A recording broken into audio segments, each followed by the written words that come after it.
here we are. So, as we're starting, I just thought, you know what? What a better, this would be the best topic to kick us off and really set our mind right for why we're here. As I have helped coach women after women realizing that even if they're having the best movement program and the best activated supplements and the best, eating program for them, if we can't help build our mind around how we have our energy, our self-esteem, and our confidence to live an extraordinary life, we can do all the external things and even put in some of the good things. But what we set our mind to become this extraordinary version of us, to become the seat of our health, is really very, very important. And I think oftentimes that aspect of it is set aside, and it's just like, but are you doing the macros? Are you walking with your weighted vest? Are you doing, like, we get into that and we forget about this bigger picture. So I'm just really feel so much privileged to open up this summit with you guys today in talking about that. And as I just briefly share a little story about myself as we jump in on this topic of how energy and esteem and confidence can create the extraordinary life, what I will tell you is around my early 40s, I found myself exhausted, feeling that every single day I was on the hamster wheel, that it was get up in the morning, rush, rush, rush, make sure the kids have what they need, get myself to work so I can see all of my clients, give what they need, fly home from work, off to cart the kids here or there, who's got, a game, a practice, who's got papers to sign, did dinner get made, and and could I even take a breath and could I even get my workout in?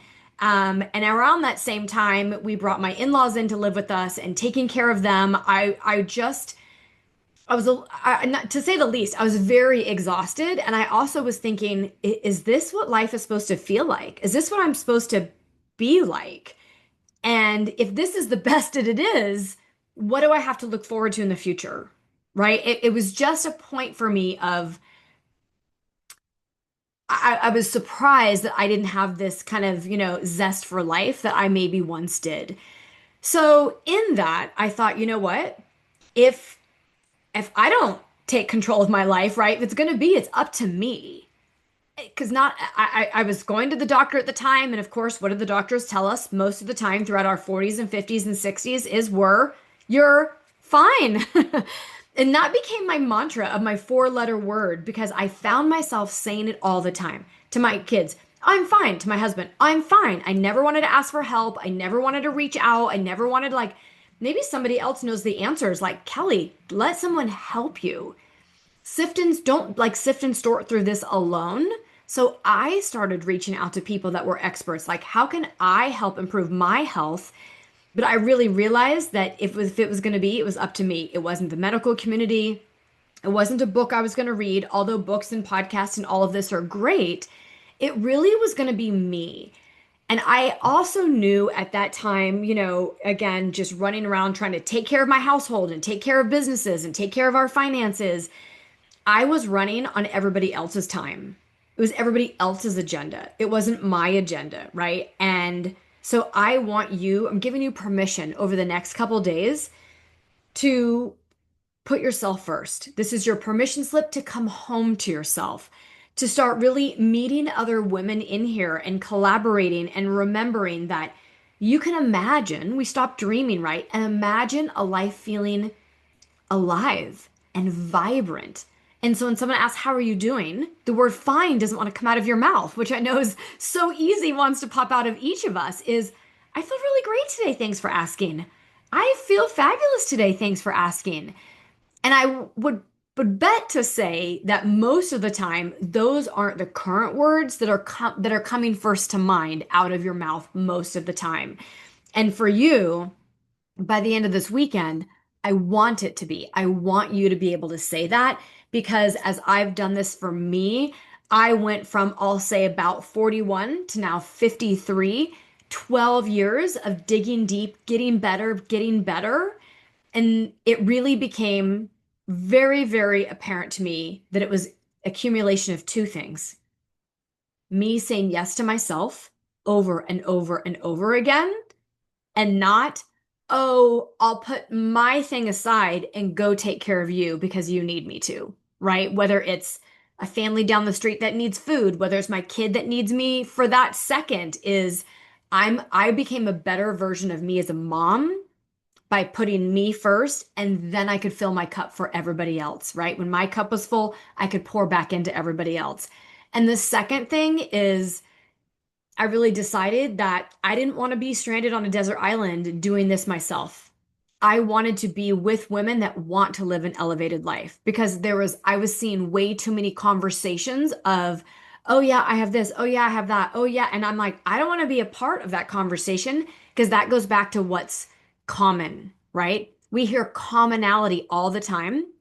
And I stress to women over and over and over again.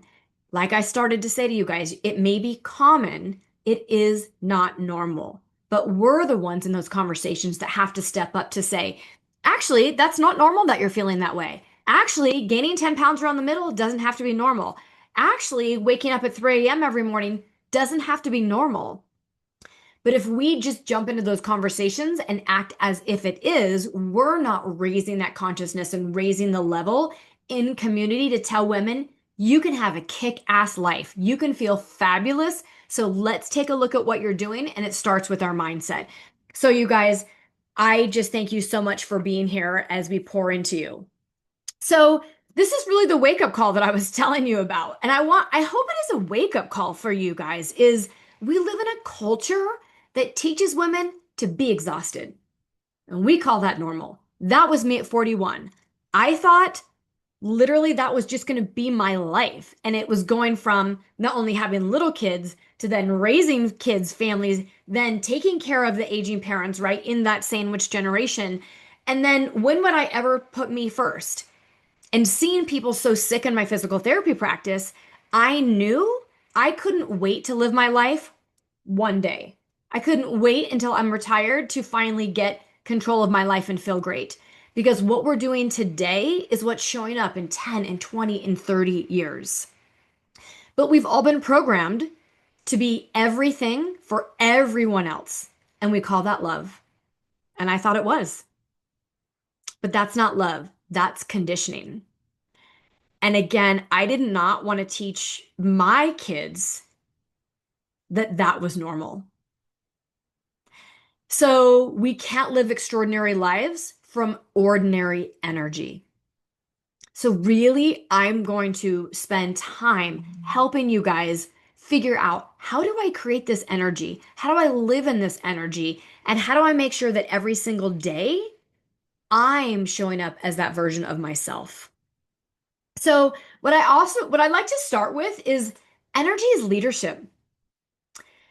And when I got my energy back, my pep in my step, I always like to say, and I think most people that meet me, and a lot of you on know me, but a lot of you don't, that when I walk into a room or when people meet me, that's what they say. Oh my God, Kelly, I love your energy. Because I know that then whether I'm around my mom as she's aging and she still needs to show up like this in her life, whether it's for my children and I'm role modeling for one day when they're going to role model for their families and them in their work environments, whether I'm role modeling for my communities, like right here, energy is leadership. And I couldn't wait to feel good. You don't wait till you feel good to take action. You take action to feel good. And this is what leadership is all about.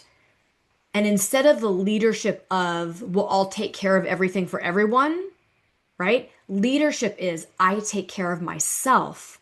Therefore, I can help take care of everyone. I won't take care of everyone. I will help take care of everyone. But it starts with us. And so as we look at this, really asking people, right? Are you these slides, you guys are really jumping. I'm going to go back. There we go. I have a lot to go back. I'm like, how did they jump to almost the end? So let me go back. I think Canva or the universe is like having some, there we go, is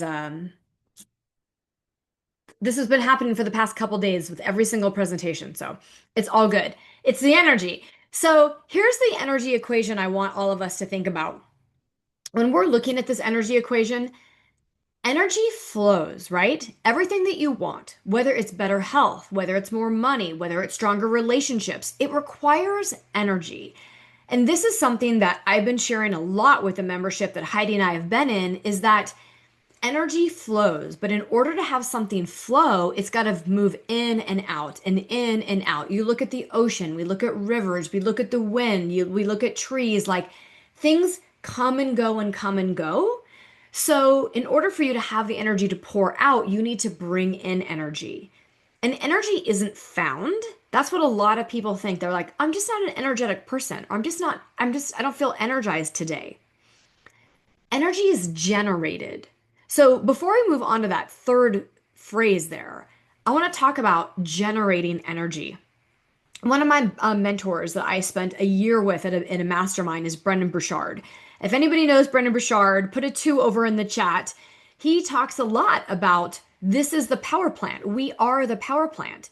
We have to plug ourselves in to generate this energy. So how do we generate energy? Through movement, through nutrition, through foundation, through setting our routines up, which we're going to talk about, and is are you setting up your morning? Are you setting up your evening in a way to either drain you or fill you back up? So even today, before I came on for you guys, I take 5 or 10 minutes to generate my energy, right? I do a little breath work. I do some squats. I move around. I create the energy for me to pour into you. So don't wait or think that tomorrow you'll just have more energy. You generate that energy. Now, I will say, if you're eating like crap, it's harder to generate the energy. If you're hanging around people that are kind of negative and sour, it's harder to generate energy. So, yes, we need to make sure we are doing the things of eating clean, not putting junk in our bodies, that we're moving our bodies, we're hanging around with positive people. But every day, you have a decision to make. And I make the decision in the morning that I create my own energy. So when my day is happening, instead of it happening to me, it's happening for me. I create it, right?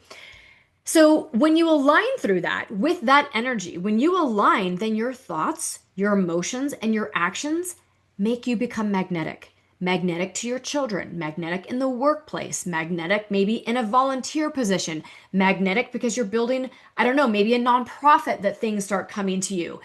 You have to be ready to receive. And this part of this energy equation is the energy of flow versus most of us, and I will speak 100% for myself. I thought the harder I worked, the more achievements I had on my shirt. I thought I wore the badge of honor of the busyness badge of honor, that made me more like, I don't know, powerful because I was so busy. Anybody else feel that way? You have the badge of busyness, right?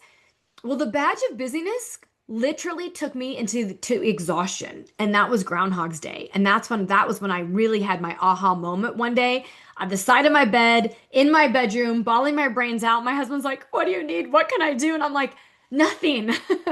Nothing. My one of our kids had made a bad decision in something in life, and I was telling myself, I'm such a poor mom and I'm not there for them. And oh my, like, right, like everything came to a head. And that's the moment I realized, yeah, I've been letting me do everything for everybody else. And I've been letting life happen to me, and no longer that I really needed to take control. And by me being able to set the stage, regain my energy, become more aligned with my thoughts and emotions and my actions, I realized, oh, the household can run better. Oh, my business is operating smoother.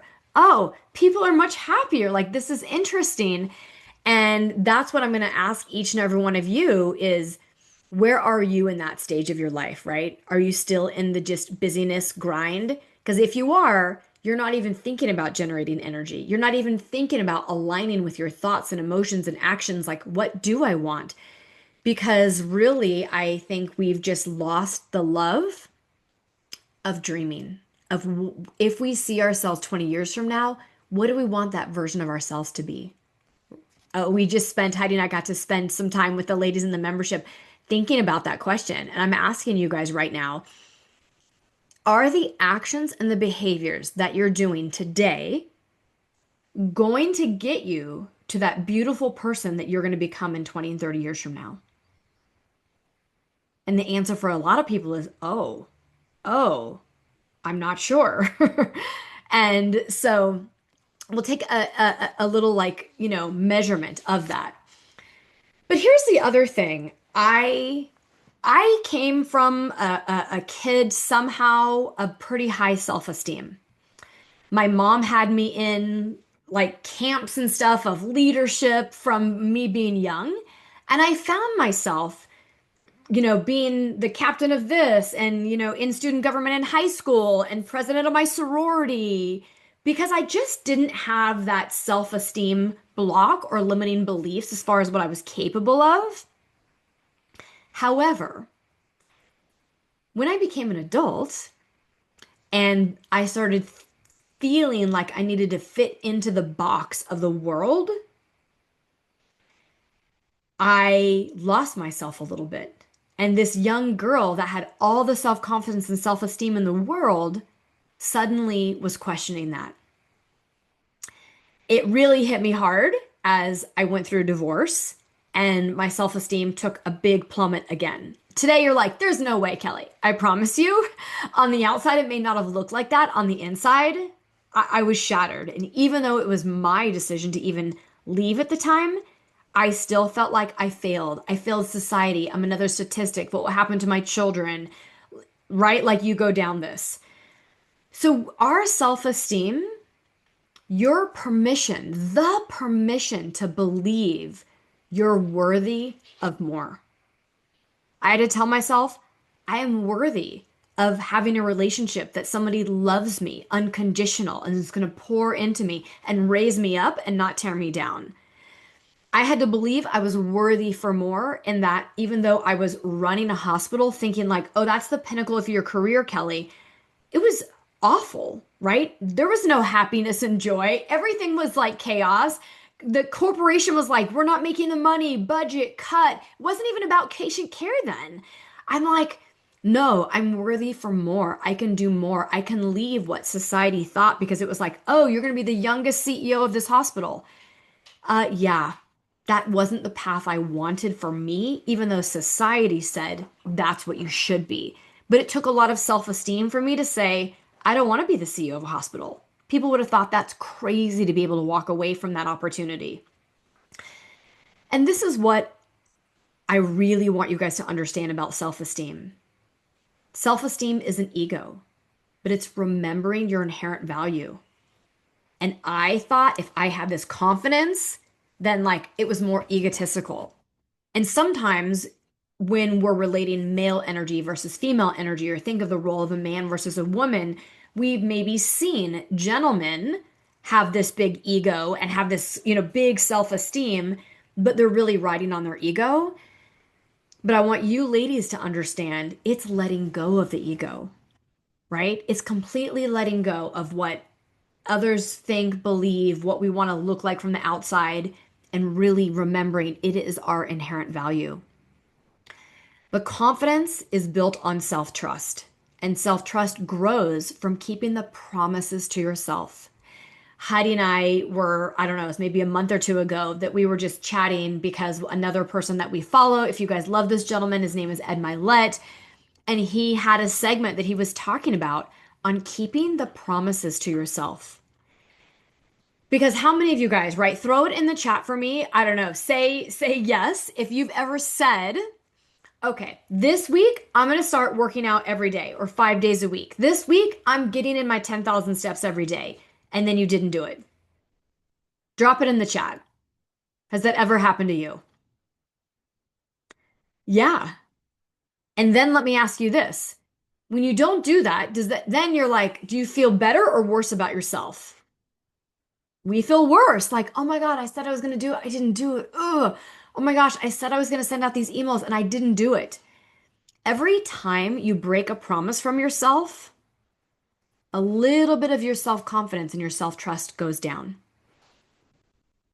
But when you keep your promises and say, I'm going to do my morning routine, I'm going to be hydrated and drink every day because that's what a healthy person does. When you keep your promises, you build that self-trust, you build that self-confidence, and you're gaining permission like, "Oh my gosh, I am worthy. I believe in myself. I am capable." And I want you to just say from now on, right, that when you stop asking, "Who am I to do this?" People have always thought I was the girl that was chubby. People always thought I was the one that wasn't as smart. People always thought, no, no, no, no. And start asking, who am I not to? When you can take that, who am I to do this, and replace it with who am I not to, everything changes. When I left my physical therapy job, I was like, who am I to all of a sudden be some online health and wellness coach and life coach? Like, well, who am I not to? I have gifts to give. Every single one of you right now has something inside of you with beautiful gifts to give. And maybe it's just a word of health to share with your friends.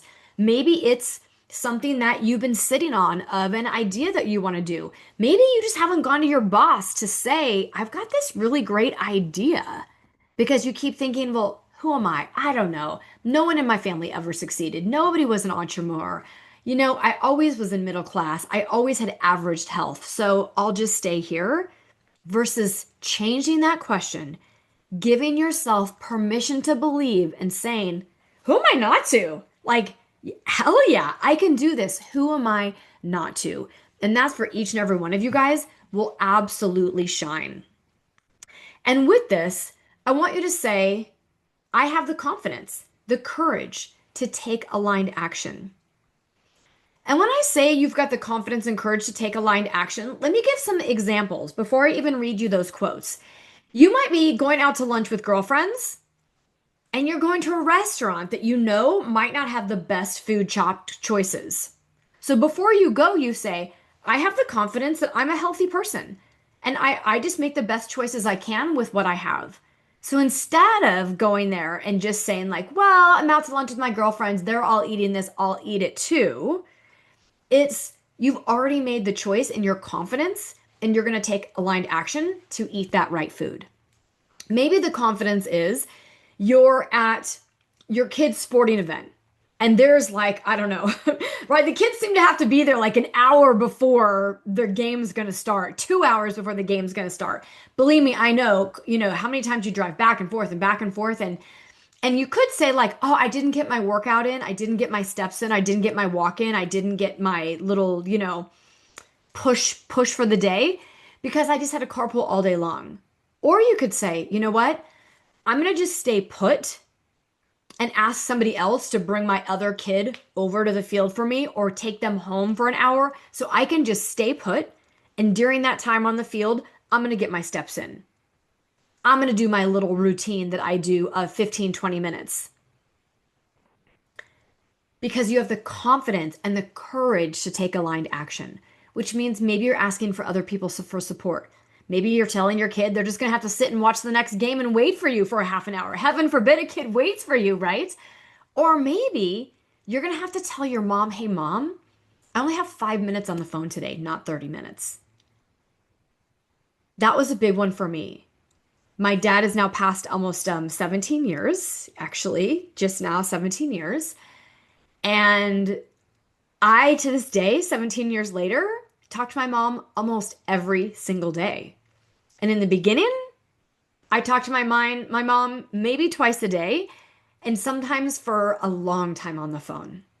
And then I would feel mad and I'd be a little bit pissed or like, oh God, she took up all my time. Now I can't do this. And then I realized I didn't have the confidence just to tell my mom, I see you. I love you, mom. I've got 5 minutes because I really need to get to this, whether it was cook dinner, whether it was to go work out, whether it was just to read my book. Like I needed to take aligned action and have the courage to do so. So I want you women to say, I am confident, right? I have the courage to take aligned action. Maybe it's a difficult conversation with your spouse. These are things that we need to say, can I raise my confidence? Because by raising your confidence, you're going to raise your energy and you're going to raise your leadership, right? So confidence is not building in the knowing. It's building in the doing. And that's when I realized, oh, I need to have those hard conversations with my husband. Oh, I need to tell this to my mom. You can't think your way into a new identity. You need to act your way into a new identity. So every morning, generating that energy, and we're going to talk about those routines here. Clarity doesn't come before action. Clarity is the result of action. And ladies, I know because I was you. I just kept thinking, well, eventually I will.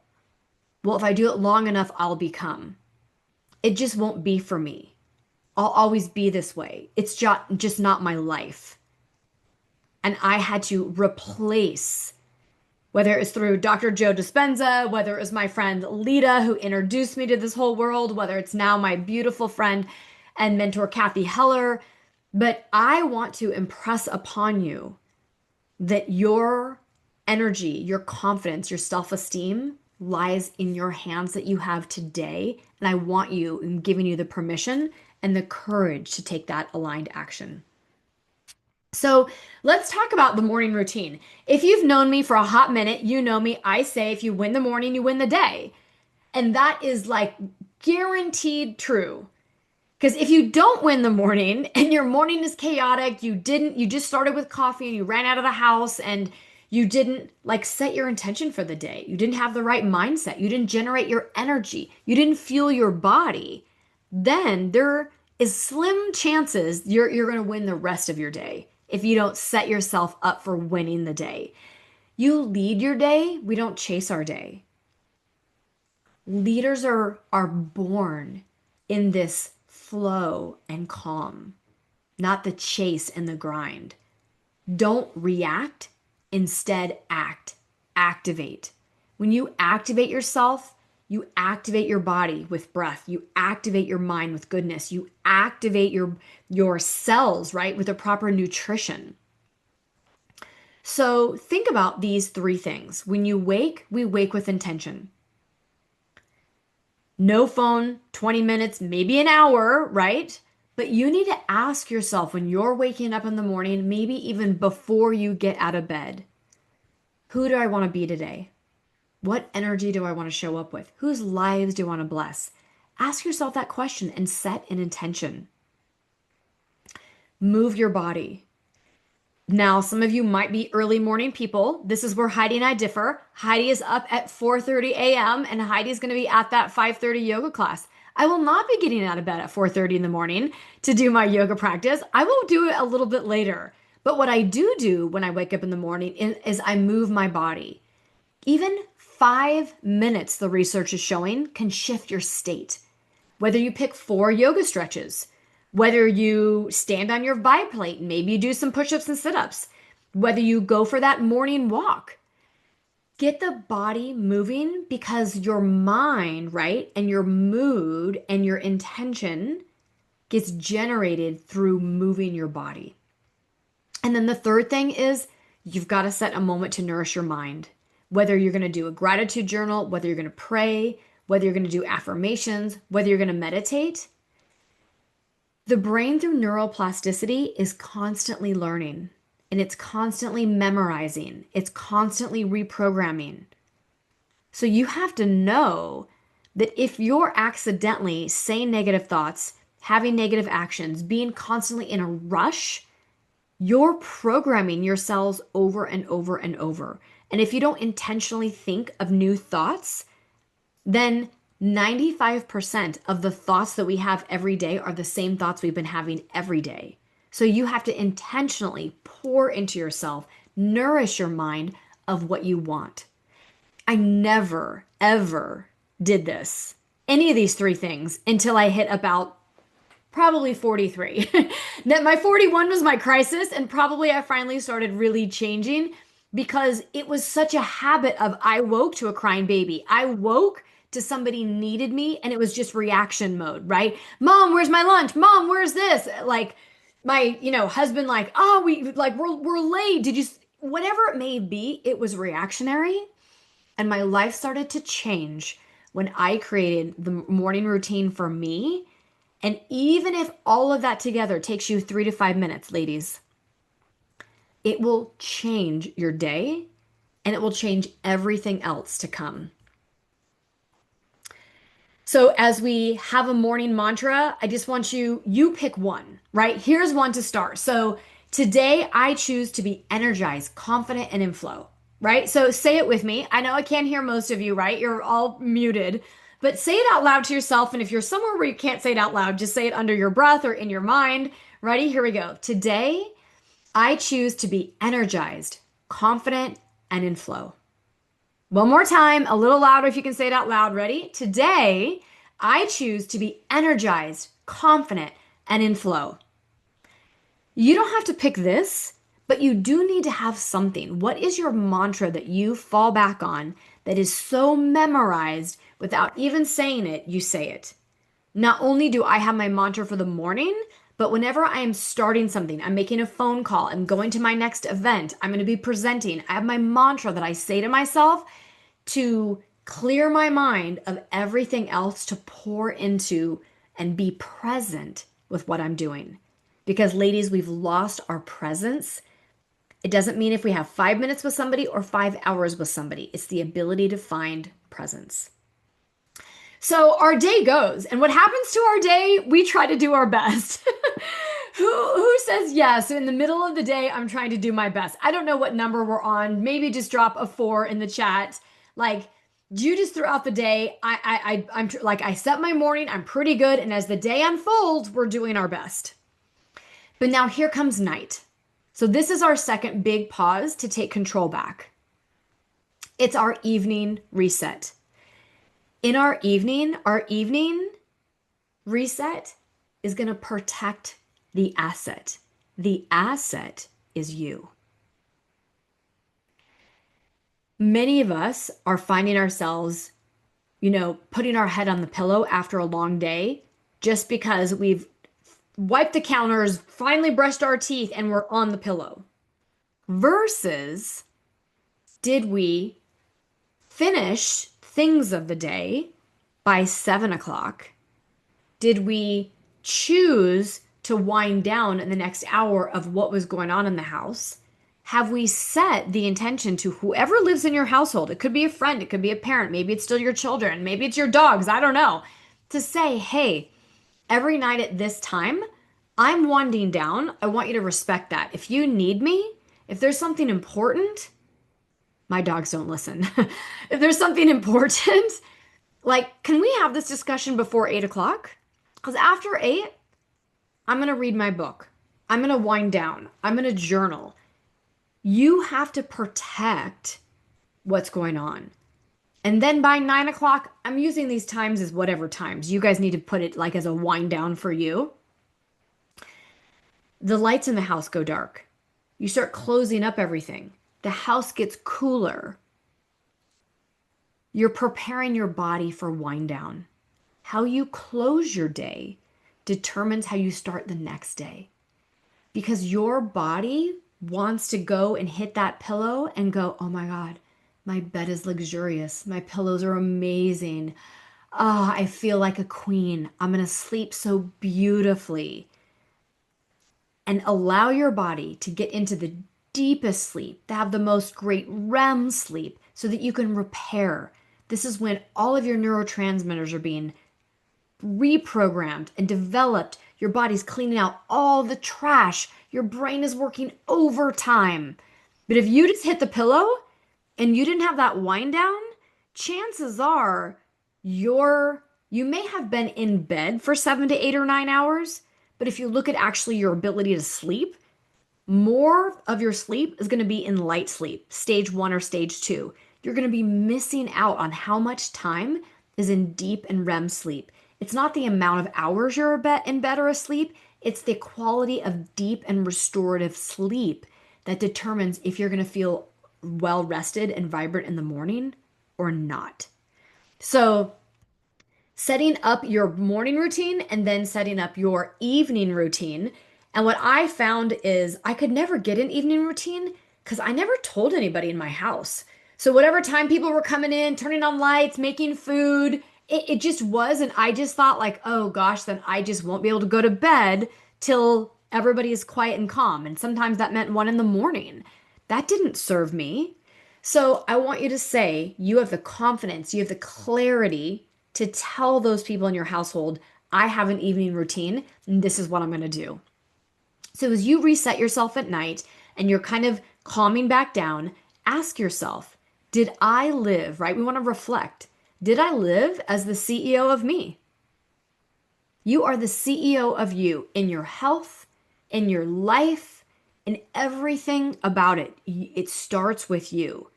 So if you are your own operating system and you run the show, did you act as the CEO you should have? Or did you go, God, I kind of ate crappy today, or I hardly ate today. Tomorrow, I better make sure bring more snacks with me. Tomorrow, I better actually put my hydration out in the morning so I do a better job. Just reflect. Know without criticism or judgment, did I live as the best CEO of me? And we plan, do, act. We reassess, right? We live our life after we reassess. And then you have to release it. Breathe out. Calm yourself down. And you need to breathe out any guilt, any pressure, any perfectionism. It doesn't serve us. Like, oh, I didn't get to this. Oh, you know what? I was a little late on this. Oh, I didn't show up as this. I was 5 minutes late to my kid's thing. Like, we've got to let it go, ladies. You not releasing that, you holding on to this is, if you've ever read the book, the Body Keeps the Score, you hold on to all these little tiny stressors, it becomes big stressor and your health will suffer. And then the third is, how do you create calm? I create calm because my bedroom is dark. I say that when Arthur and I moved 2 years ago, I invested in some beautiful bedding and made our bed luxurious because I want to have calm and feel good. And I say my gratitude, right? And it's I hope you've now literally, you are not on your phone the moment you go to bed. Like that should be long set aside. And even though you can't control everybody else in your household, you can control you. So reflect, release, and reset. And now you're going to have the killer sleep.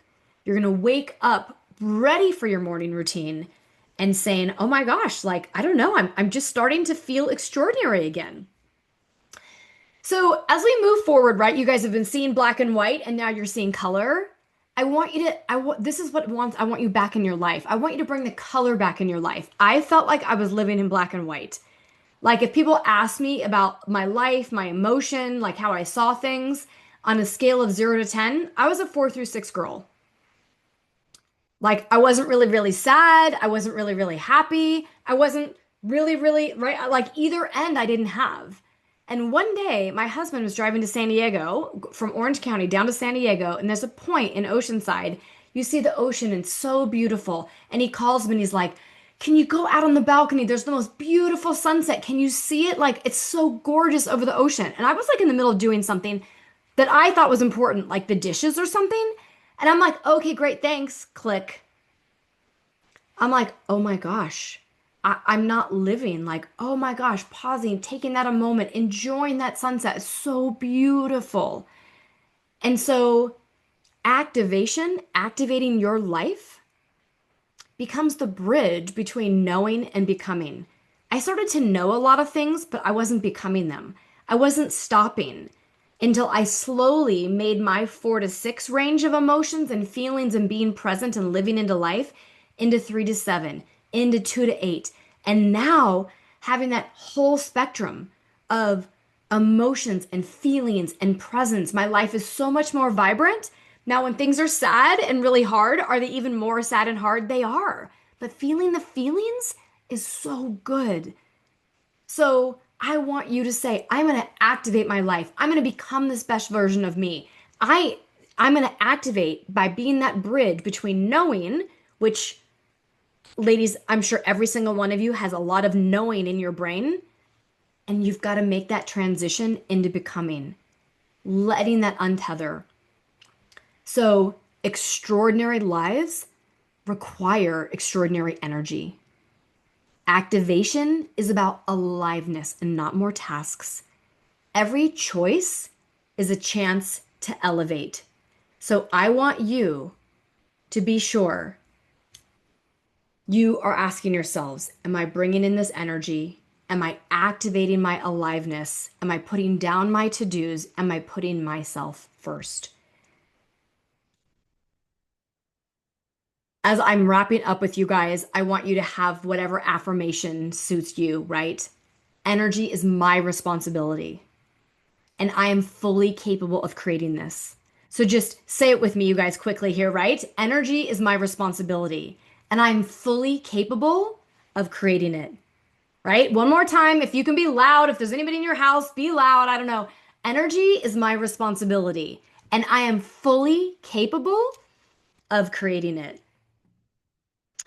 So you are the CEO of your energy, your health, and your life. And when you lead your energy, when you lead with this positive energy, your health and your life will truly follow. I know that my life has been transformed when I've put these principles in place, and I hope that you too will put some of this in place and transform your life as well.